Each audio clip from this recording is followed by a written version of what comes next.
네, 감사합니다. 하나님 말씀은 빌립보서 2장 6절에서 8절에 있는 말씀입니다. 빌립보서 2장 6절에서 8절에 있는 말씀입니다.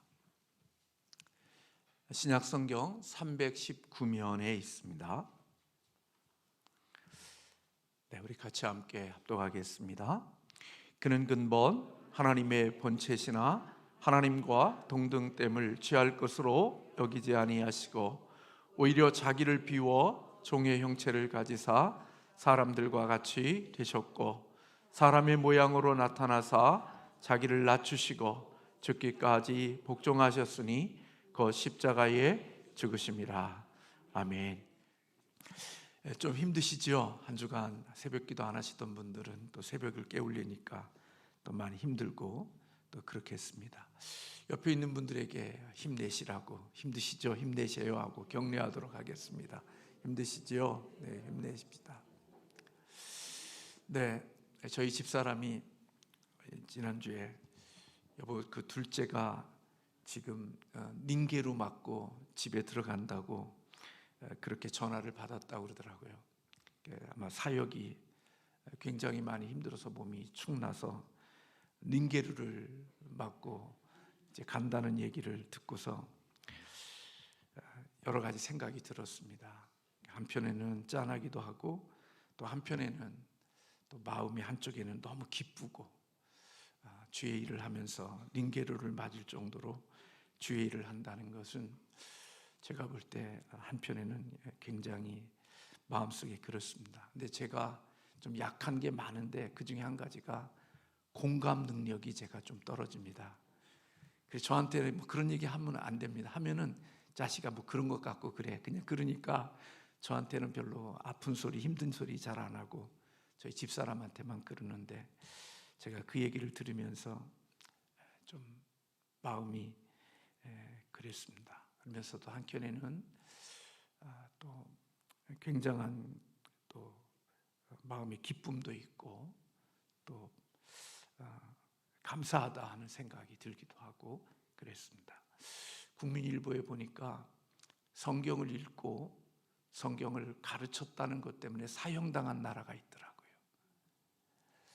지구촌 한쪽에는 예수 성경 말씀 읽고 그거 가르쳤다는 이유 때문에 목숨을 잃는 그런 나라가 있더라고요. 힘냅시다. 네, 뭐 새벽 깨우고 좀 힘들지만 그래도 저도 열심히 하고 있습니다. 진짜 여러분들 보일러 어르신들 추울까봐 보일러 온도 맞추죠. 좀 더 떼면 보일러 요즘 가스가 많이 올랐잖아요. 그거 나갈까봐 올라갔다 온도 보고 내려가서 또 끄고 애쓰고 있습니다. 우리 힘내서 우리 그렇게 하도록 하겠습니다. 오늘 간식은 우리 디모데 남전도에서 섬겨주시고 우리 내일 기도와 찬양은 우리 14구역에서 우리 송로연 집사님 기도구 14구역에서 좀 변경해서 그렇게 드리도록 하겠습니다. 오늘은 겸손의 십자가에 대한 말씀을 같이 나누겠습니다. 오늘 토요일이니까 좀 제가 마음이 편안합니다. 출근하시는 분도 계시겠지만 그렇다고 너무 두려워하지 마십시오. 잘 마치도록 하겠습니다. 예수님은 하늘에서 이 땅으로 내려오실 때 정말 가장 낮은 이 마구간으로 오셨습니다. 정말 이 땅에 마구간에 태어나는 사람이 누가 있겠어요? 가장 시시하고 별 볼 일 없는 사람들도 다 나름대로 가정에서 태어나거나 병원에서 태어나지 마구간에서 태어나는 사람은 아마 없다라고 생각이 되어집니다.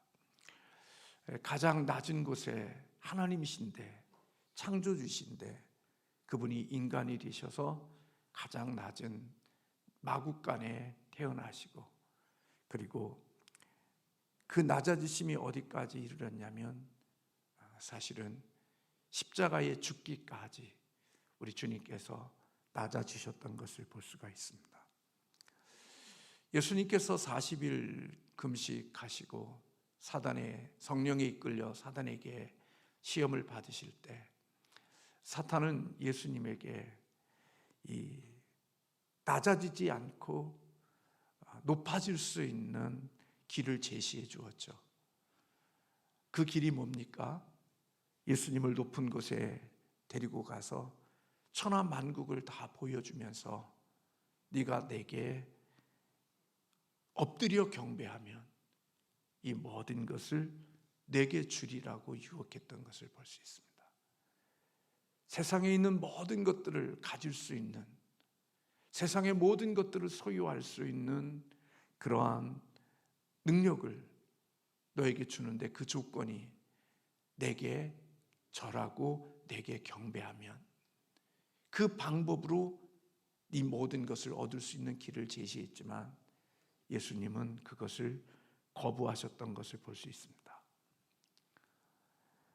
죄를 대속하지 않으면 우리의 죄를 해결할 수가 없고 우리를 구원할 수 없는 것을 우리 주님께서는 아셨기에 그런 방법으로 높아지신 것이 아니라 주님은 낮아짐의 자리로 내려가셨던 것을 볼 수가 있습니다. 십자가 없이는 구속도 없고 십자가 없이는 그 어떤 하나님의 뜻을 이룰 수 있는 길이 없기 때문에 예수님은 기꺼이 하나님의 뜻을 이루기 위하여 순종의 길로 겸손하게 낮아지셨던 것을 볼 수 있습니다. 예수님의 순종이 얼마나 대단한 순종이냐면 죽기까지 순종하는 순종이 예수님의 순종이었습니다. 우리는 계시록에 있는 말씀대로 죽도록 충성하라고 하는 이 말씀이 우리에게는 참 불편함의 말씀으로 들리죠. 이제 죽을 정도 되어졌는데 아직까지 안 죽었으니까 죽기까지 충성하라고 하는 주님의 말씀은 우리에게 참 불편한 말씀으로 들리지만 예수님은 죽기까지 순종하셨던 주님임을 볼 때에 우리를 향하여서 죽기까지 충성하라고 하는 이 말씀은 결코 주님에게 있어서는 과한 것이 아님을 우리는 알 수가 있습니다. 왜냐하면 예수님은 죽음의 자리에까지 순종하셨던 우리 주님이기 때문에 그렇습니다. 여러분들이 잘 아는 대로 예수님은 하나님의 본체시잖아요. 본체라는 말은 하나님의 내적인 특성을 인간적인 용어로 표현한 거예요. 왜냐하면 하나님은 영이시기 때문에 우리와 같은 몸이 없잖아요. 그러니까 하나님의 본체이신 그분이 다시 말하면 하나님이셨다는 거예요. 그 하나님이셨던 그분이 하나님과 동등함을 당연하게 생각하지 않으셨다는 거예요. 우주의 왕이시며 만주의 주님이신 그분이 그 모든 영광을 누리기를 포기하셨다고 오늘 성경은 말씀하고 있는 거죠. 사실 예수 그리스도의 낮아지심, 예수 그리스도의 이 십자가의 죽으심, 이것은 그 누구도 예상치 못한 일이었습니다. 어떤 의미에서 보면 이런 면로 표현할 수 있어요. 이런 말로 우리가 가지고 있는 단어들 가운데 속에서 적합할 수가 있을런지 모르지만 예수님이 이 땅에 인간이 되셔서 마구간에 오시고 십자가에 죽으심은 혁명적인 일이라고 여겨집니다. 아니, 그것보다 더한 단어가 있다면 우리는 그 단어를 쓸 수 있을 것입니다. 세상의 가치를 완전히 뒤집는, 이 세상의 가치를 완전히 뒤집어 엎어버리는 그런 혁명적인 일이 바로 예수님에게 일어난 일이라고 볼 수 있는 것입니다. 우리는 이 땅에 낮아질 수 있습니다. 우리 겸손해질 수 있습니다. 무엇을 위해서? 나를 위해서. 나의 유익을 위해서는 겸손해질 수도 있고 나의 유익이 돌아올 몫이 있을 때는 내가 낮아질 수 있습니다. 그러나 예수님의 낮아지심과 예수님의 겸손은 예수님을 위해서가 아니었습니다. 예수님은 결코 낮아질 필요도 없고 예수님은 겸손해질 필요도 없는 분입니다. 그런데 그분은 낮아지셨고 겸손해진 이유가 예수님 자신을 위한 것이 아니라 저와 여러분을 위하여 겸손해지셨다는 것입니다. 저와 여러분을 살리시기 위하여 우리 주님이 낮아지셨다는 거지요. 우리의 생각은, 우리의 삶에, 우리의 생각 속에는 늘 눈 뜨면 나의 유익과 눈 감을 때까지 우리는 나의 유익이, 나의 삶에 내게 돌아올 몫에 대한 마음이 언제나 우리의 잔상 속에 남아 있습니다. 눈 뜰 때부터 눈 감을 때까지 어떻게 보면 꿈을 꾸면서도 내 유익과 내 몫을 챙기는 것이 아마 우리들의 것인지 모릅니다. 그래서 우리가 행하고 있는 일, 우리가 살아가는 모든 일들은 다 뭐와 관계되어져 있느냐? 나의 유익과 나의 몫과 관계되어져 있을런지 모릅니다. 그것이 저와 여러분이고 죄인들이 살아가는 본성의 가장 합당한 모습들이죠. 당연한 거죠. 그런데 예수님은 자신의 유익이 아닌 다른 사람의 유익을 위하여, 그리고 의로운 자도 아닌 죄인들의 유익을 위하여 예수님께서 이렇게 겸손하게 낮아지셨다는 것입니다. 자신의 권리보다는 다른 사람의 유익을 더 생각하시는 주님, 그 일을 위하여 자신의 하나님의 권세와 하나님의 본체를 포기하신 주님이라고 성경은 말씀하고 있는 것입니다. 오늘 본문 7절의 말씀에 보면 자기를 비웠다 그렇게 이야기하고 있는데, 이 자기를 비웠다는 이 부분에 대하여 오늘 학자들은 하나님의 신적인 특권 가운데 일부를 자발적으로 사용하지 않았다고 그렇게 해석합니다. 내가 마땅한 권리인데, 내가 마땅히 해야 될, 할 수 있는 일인데 예수님께서는 자발적으로 그 권리를 내려놓으시고 그 일을 행하지 않았다고 말씀하고 있는 것입니다. 여러분, 겸손이라는 것은 힘이 없는 게 아닙니다. 예수님 당시의 겸손은 수치와 부끄러움이라고 여겼습니다. 왜냐하면 힘없는 나약한 자의 모습으로 생각했기에 겸손하다고 하는 것은 수치와 부끄러움을 여겼던 그 겸손을 우리 예수님은 힘이 없고 약하고 사람들에게 당할 수밖에 없는 그런 초라함 때문에 겸손하신 것이 아니라, 예수님은 그 모든 것을 이길 수 있는 힘과 능력을 가지고 계심에도 불구하고 그 힘과 능력을 사용하지 않는 것, 그게 바로 예수님의 겸손이신 것입니다. 하나님으로서 행할 수 있는 모든 능력을 가졌지만 우리 주님은 그 능력을 사용하지 않고 그것을 포기하신 겁니다. 무엇을 위해서? 예수님을 위해서가 아니라 저와 여러분의 유익을 주기 위하여서 주님의 가지신 마땅한 권리와 그리고 그분이 가진 힘을 사용하시지 않은 것이죠. 그래서 7절의 말씀에 보면 하나님이신 그분이 종의 형체를 가져 사람들과 같이 되셨다 그렇게 말씀하고 있습니다. 사람이면요 좀 괜찮은 곳에 와야 되잖아요. 오늘날로 말하면요 목수의 아들로 왔어요. 속된 말로 하면요 흙수저의 아들로 온 거예요. 어느 기댈 것 없는, 비빌 것 없는 그런 모습으로 우리 주님께서 이 땅에 오셨음을 우리에게 보여줍니다. 말구 위에 태어나셨고, 그리고 그 시작부터 삶의 전체가 우리 주님의 삶을 종으로서의 삶이라고 말씀하고 계시는 거예요. 예수님은 마태복음 20장 28절에 인자가 온 것은 섬김을 받으려 함이 아니라 도리어 섬기려 하고 자기 목숨을 많은 사람의 대속물로 주려 함이라고 하는 주님의 자신의 선언을 삶으로 직접 실천하고 그 삶으로 증명해 내셨던 것을 볼 수가 있습니다. 하나님이신 분이 인간이 되셨고, 그리고 마국간에 오셨고, 그리고 종으로서의 삶을 사시며 마지막 십자가에 죽기까지 우리 주님께서는 낮아진 겸손한 삶을 사셨음을 성경은 우리에게 말씀해 주고 있습니다. 예수님이 약해서 힘 있는 자들에게 당한 것이 아닙니다. 이 세상은 약하면 당합니다. 힘 없으면 당합니다. 백 없으면 건질 방법이 없습니다.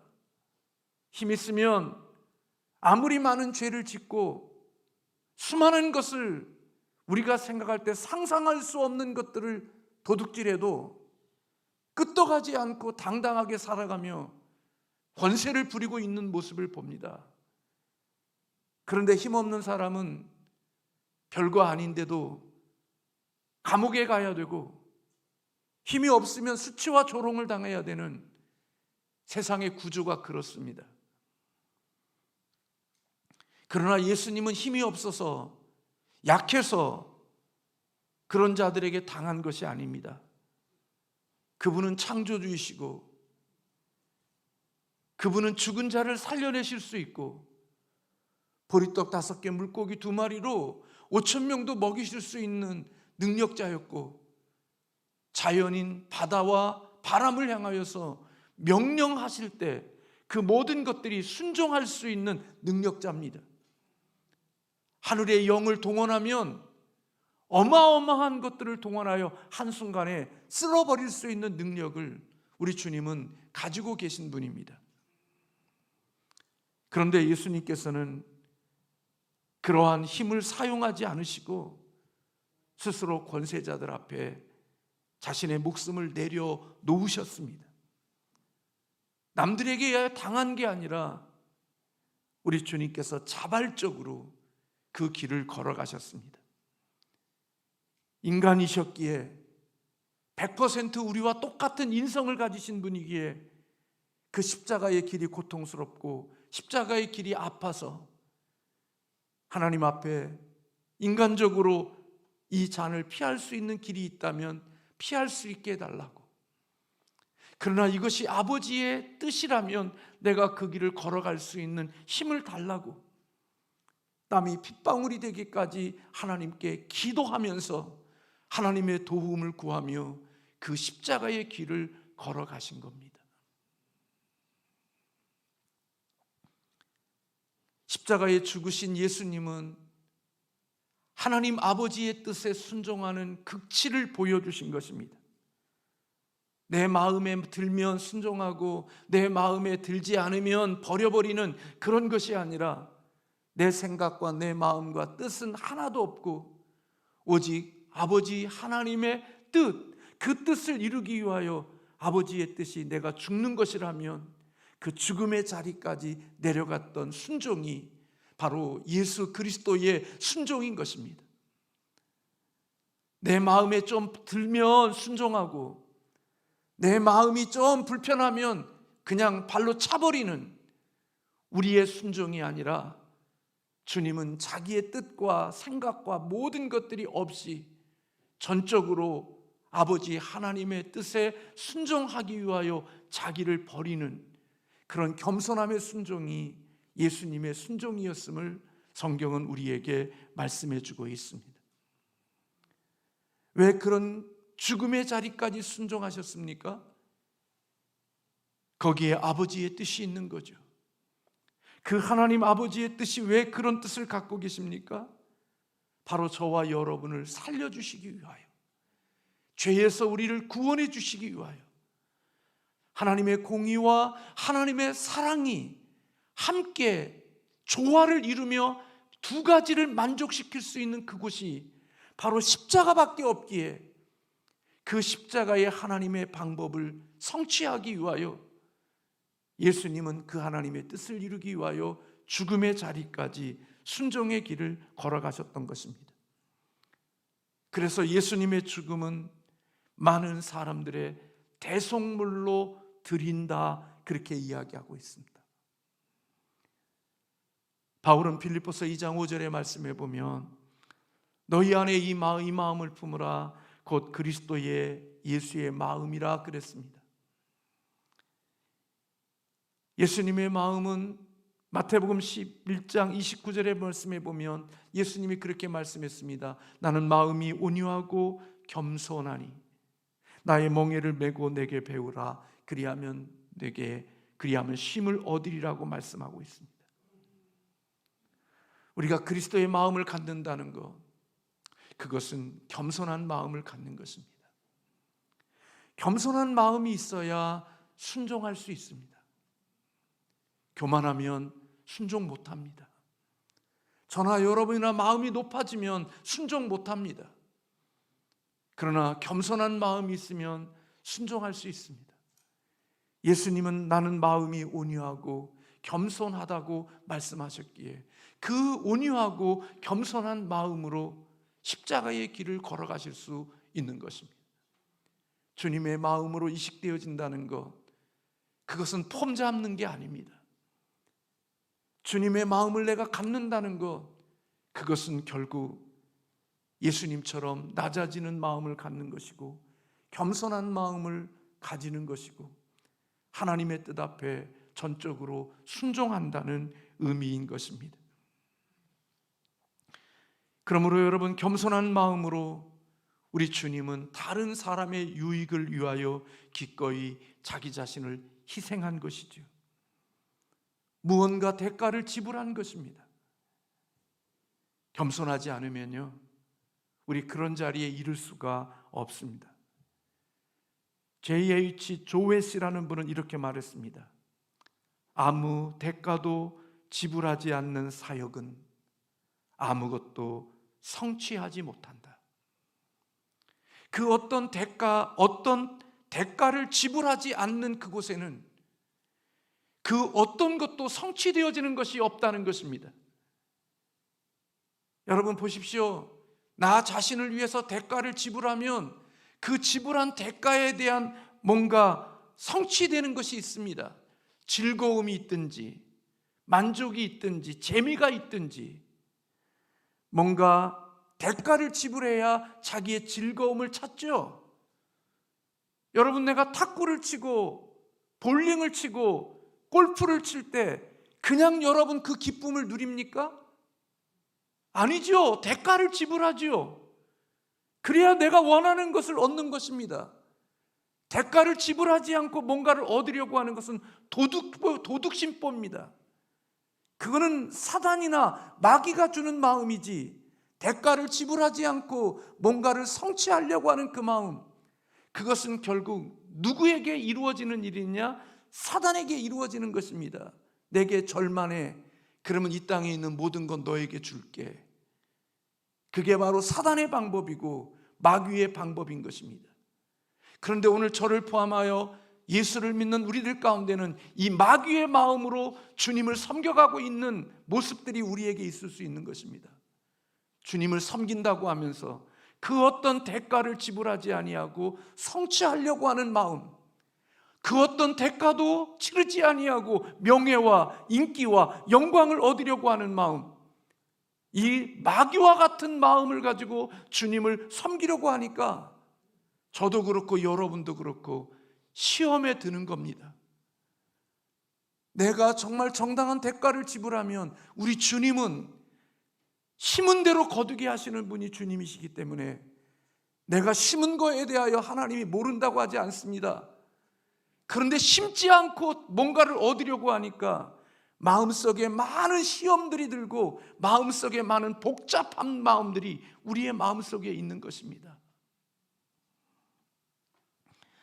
워런 위어스비는 축복이 있으려면 얼마간의 피 흘림이 있어야 한다, 그렇게 이야기했습니다. 하나님의 복을 받으려면 뭔가 피 흘림이 있어야 하나님의 복을 주는 거지, 피 흘림이 없이 어떻게 하나님의 복을 받으려고 하느냐, 그렇게 통찰했습니다. 이 땅을 살아가는 생명을 가진 자의 존재를 보십시오. 희생을 먹고 살아가는 겁니다. 기생충도 누군가의 희생을 먹고 사는 겁니다. 하나님의 영광과 하나님의 기쁨을 위해서는 하나님을 위해서 대가를 지불합니다.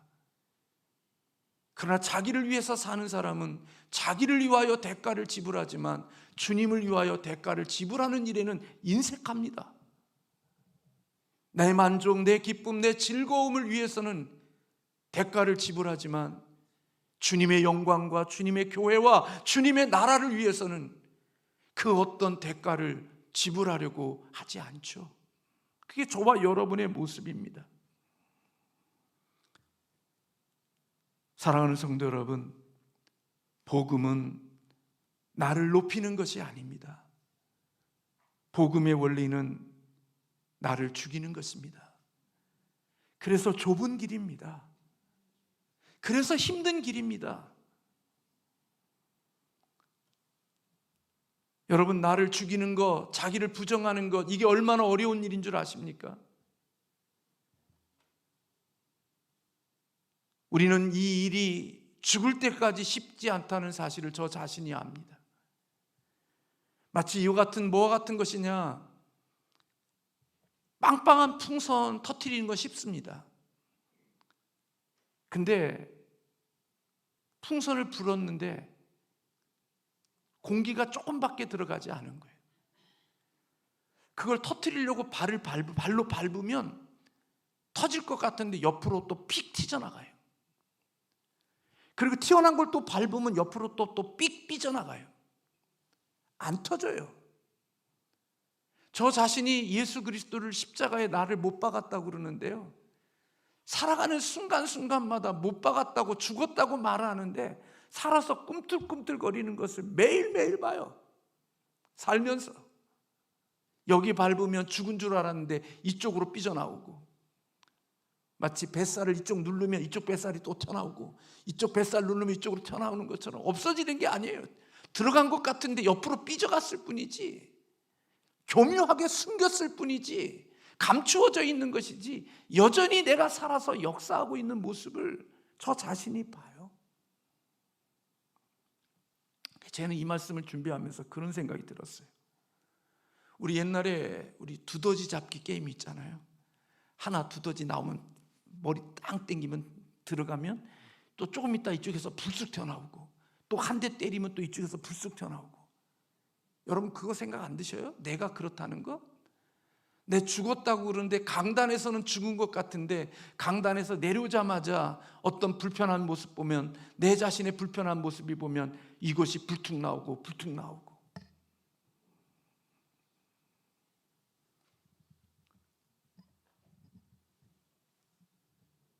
존 메가더 목사는 값비싼 기독교라는 책에서 기독교는 결코 싸구려가 아니라는 사실을 강조합니다. 기독교는 값비싼 겁니다. 저와 여러분의 구원이 시시한 구원이 아닙니다. 여러분이 명품은 왜 명품이에요? 3만 원 주고 샀는데 명품일 수 있어요? 네, 고물상에서 한번 건지면 그럴 수 있어요. 근데 명품은요, 값을 많이 줬기에 명품이 되는 거예요. 속옷도요, 몇백만 원짜리가 있더라고요. 그거 보지도 않는 건데 명품이에요. 자기 자신은 자긍심을 갖는 거예요. 왜요? 내 거는 비싼 거야. 그러니까 가치 있다고 생각하는 거예요. 근데 여러분, 기독교는 값싸지 않아요. 천박하지 않다고요. 우리의 구원은 값싸거나 천박하지 않아요. 그렇게 시시하지 않다고요. 왜요? 천지를 창조하신 하나님의 피로 구원받은 우리들이기 때문에 값싸지 않다고요. 그렇게 시장에서 굴러다니는 천박하지 않은 신앙이고 구원이라고요.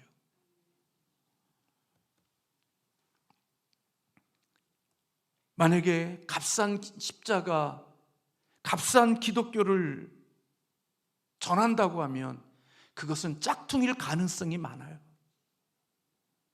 겉으로는 진짜인 것처럼 보이지만 한번 옷 빨아버리면 이게 다 늘어나서 입을 수 없는 옷. 중국에서 싸게 사갖고 와서 한번 옷 입고 빨았는데 거들거들해서 입을 수가 없어.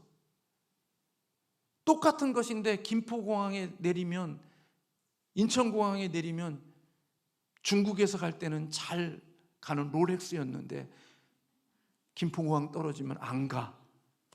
두드려도 안 가.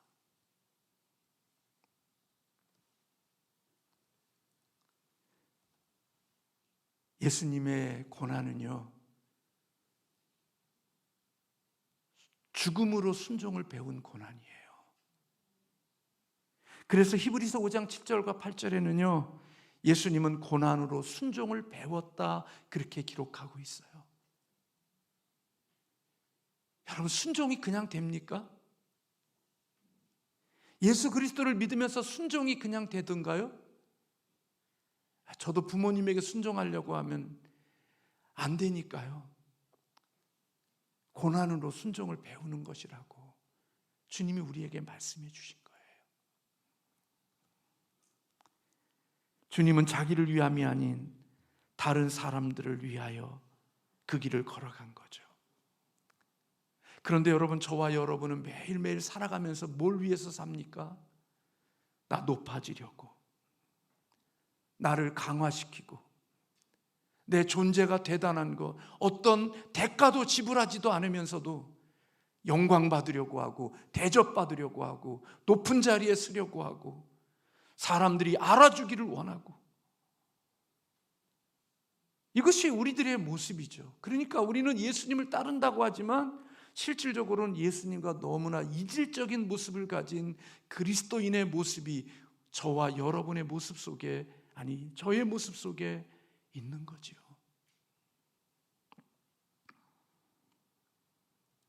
근데 여러분, 평안은 어디서 오던가요? 나를 내려놓으면 평안이 와요. 운매 기죽으면 평안이 와요. 나를 포기하면 평안이 오는데 내가 살아나면 평안이 사라져요. 참 희한해요. 나를 강화시키면 화가 나고 분노가 나고 어둠이 내 마음속에 들어오는데, 나를 포기하고 나를 내려놓으면 하나님의 주시는 평안이 오는 거예요. 그게 역설적이에요. 주님의 말씀이 맞아요. 높아지려고 하면 낮아지고, 낮아지려고 하면 높아지고.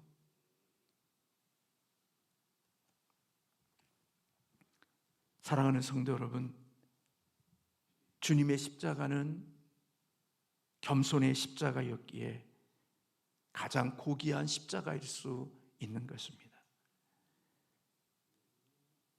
오직 하나님의 자녀들만이 머물 수 있는 십자가, 그것이 바로 고귀한 겸손의 주님의 십자가인 것입니다. 만약에 여러분들이 십자가를 지기 위해서 겸손해야 되고, 여러분이 겸손하지 않으면 여러분은 십자가를 지기보다는 그 십자가를 잘라내버릴 것입니다. 그래서 우리는 인생을 살면서 하나님이 내게 주신 십자가를 내 능력으로 잘라버립니다. 5톤짜리의 십자가를 살아가는 가운데 속에 어쩔 때는 3톤으로, 2톤으로, 1톤으로, 어쩔 때는 2m의 십자가를 내 능력으로 잘라버리고, 그래서 30cm의 십자가로 만들어버리고 믿음의 길을 걸어갈 때들이 있습니다. 근데 걸어갈 때는 괜찮습니다. 동행이라는 그 책에 보면 그런 그림이 하나 나옵니다. 한 사람은 무거운 십자가를 지고 끝까지 가느냐고 힘들게 갑니다. 근데 십자가를 잘라버리고, 자기 힘으로 십자가를 잘라버리고 조그마한 십자가를 짊어지고 루루랄라 하면서 십자가를 남들보다, 무거운 십자가를 지고 가는 사람보다 앞서서 한참 먼저 갑니다. 근데 어디서 다시 만나냐? 신호등 아무리 빨리 갖춰도 몇 분 차이 나면 또 앞에서 만나는 것처럼 십자가를 지고 앞서간 사람이 만나게 되어집니다. 어디서 만나느냐? 커다란 골짜기에서 만납니다. 근데 그는 그 골짜기를 못 건너는 겁니다. 그렇게 빨리 그 자리에 왔는데 거기서 주저주저하고 있는 겁니다. 왜냐하면 그 골짜기를 지나는 통과하기 위해서는 내가 지고 온 십자가를 거기에다가 놓고 자기가 지고 온 십자가를 밟고 그 골짜기를 지나가야 되는데, 이 사람의 십자가는 줄여버렸기에 십자가를 거기다가 놔도 넣을 수도 없을 뿐만 아니라 거기다 놓으면 골짜기에 처박히는 겁니다. 그러니까 지고 온 십자가를 거기에 놓을 수가 없어서 건너지 못하고 있는 겁니다. 그런데 늦게 무거운 십자가를 짊어지고 왔는데 그 사람은 그 골짜기에 자기의 십자가를 딱 놓고 그 길을 걸어가는 겁니다. 먼저 된 자가 나중되고 나중된 자가 먼저 될 수 있는 그것, 하나님 나라의 원리라고 생각이 되어집니다. 결코 헛똑똑입니다. 저와 여러분이 인생을 살면서 헛똑똑이로 사는 사람들, 신앙 밖에서 사는 것은 예수 아무리 오래 믿어도 헛똑똑으로 예수 믿는 거고, 예수 진실하게 믿는 거, 말씀대로 믿어가는 거 바보 같은데, 결정적인 때에 그 내진 십자가가 나를 구원해 주는 하나님의 능력이 되게 하시는 역사가 있다는 것을 동행이라는 이미지 속에 한 개, 몇 개의 컷으로 우리에게 보여주고 있는 것을 제가 본 적이 있습니다. 그런 날들이 있을런지 모르지만 내가 지고 온 십자가를 통하여 주님을 만나는 그 자리를 만났을 때 저와 여러분의 십자가가 그 길을 지나갈 수 있는 십자가의 크기가 되기를 주님의 이름으로 소원합니다. 그러기 위해서는 겸손해야 되고 낮은 마음을 가지고 죽기까지 순종하셨던 주님을 배워서 우리가 그 길을 걸어가는 저와 여러분 되시기를